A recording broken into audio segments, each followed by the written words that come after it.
জবাই করার সময় অমুক অমুকের নামে কোরবানি হবে বললে কি শিরক হবে?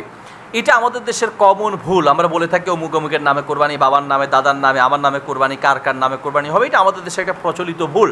বাকি এটার কারণে শিরক হবে বা গোশত হারাম হবে এমনটা নয়, কারণ না জানার কারণে এই ভুলটা আমরা আমাদের দেশের মানুষ করে থাকি।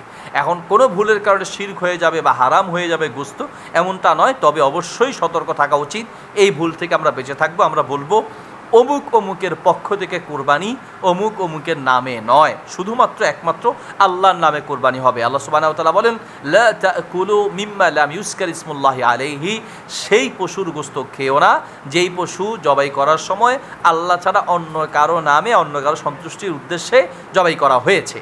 তাহলে এখানে যে নিষেধ করা হয়েছে সেটা হচ্ছে বুঝে শুনে। আর আমরা যেটা বলি অমুক অমুকের নামে, আসলে বোঝাতে চাই অমুক অমুকের পক্ষ থেকে, কিন্তু মুখে বলে ফেলি অমুক অমুকের নামে। এই জন্য এটা বলা উচিত নয়। বাকি নিয়ত ঠিক থাকার কারণে আল্লাহ তাআলা কবুল করে নেবেন, হয়তো আল্লাহ মাফ করে দিবেন। জি।